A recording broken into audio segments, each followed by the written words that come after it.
Struggling to land a data analyst job? Your resume might be the reason. What if I tell you that few small changes can make your resume 10x more powerful and help you to stand out thousands of applicants? But how? Stay till the end because I will share the most common resume mistakes that might be stopping you from getting interviews and how you can improve your resume. So without any delay, let's go to the computer screen. So guys, we are on the computer screen. Stay till the end because I'll show you how to check your resume's ATS score in the end. I personally believe that ATS score doesn't always matter because when I check my ATS score, it was just 25%. Yet it still got shortlisted for an interview. First of all, let me show you the resume that helped me land to the interview. Based on these, you can modify your resume accordingly.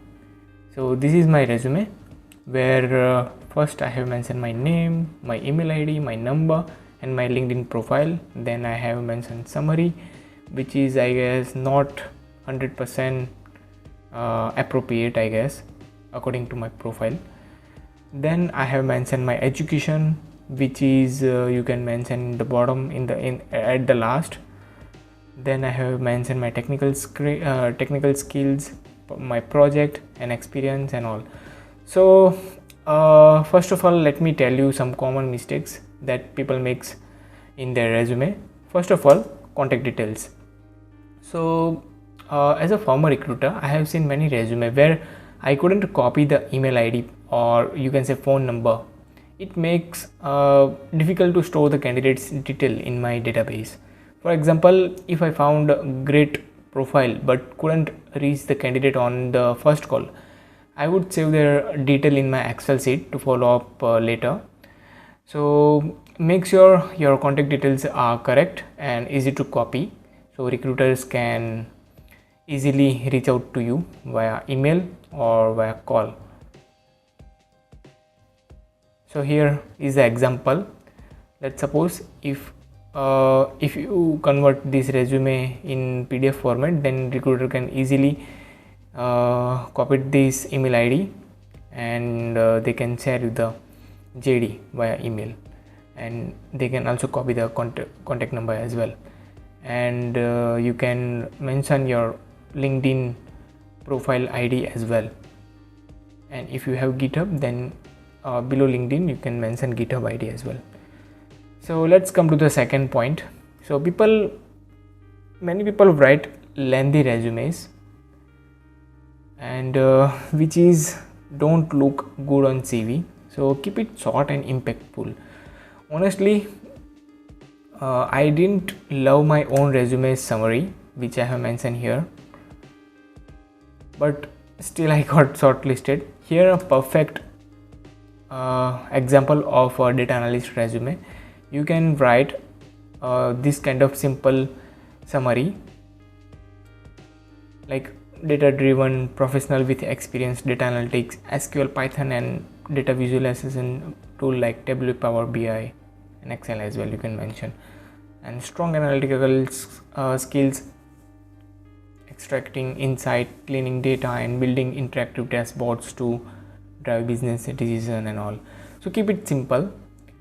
And let's suppose let me give you some pro tips. If you are struggling to write a good summary, you can also ask ChatGPT to generate one for you. So ChatGPT will make you good summary for you. Before going ahead, I have a small request to everyone.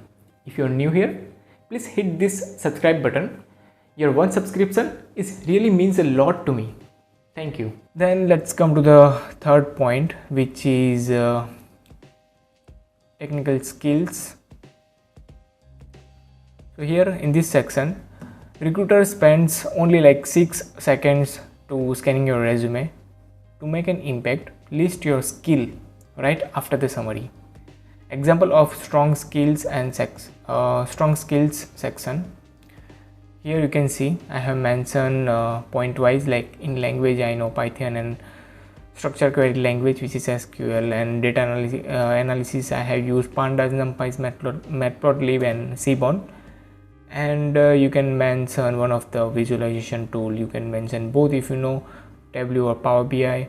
then databases wise SQL, PostgreSQL, and you can mention machine learning. If you have basic idea about machine learning, then you can mention that as well. And then version control tool.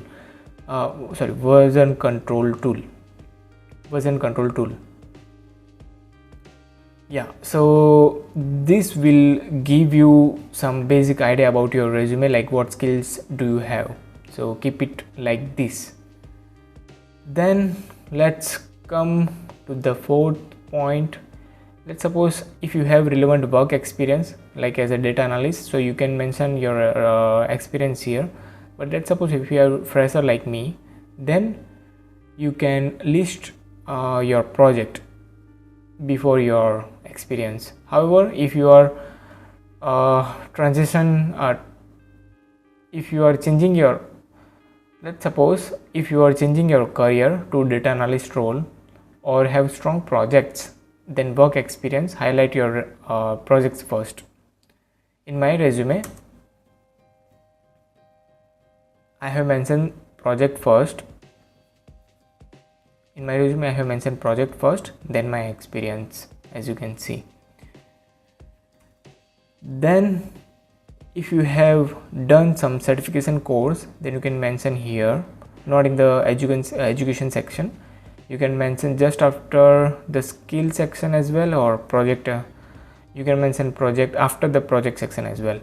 Then you can add experience, your previous experience, and finally you can mention your education details. Yeah, so yeah, that's how you can craft your perfect data analyst resume. If you found this video helpful, drop a comment below and let me know what you struggle with most when making a resume. Now let me show you how you can check your ATS score. Okay, so to check your resume's ATS score, you can just search resume score and you can open any one of the link. Let's try this one.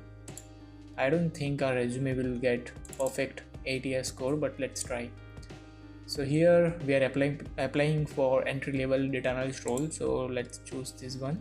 So it's showing only 28%. You can also ask ChatGPT. Let's upload the resume.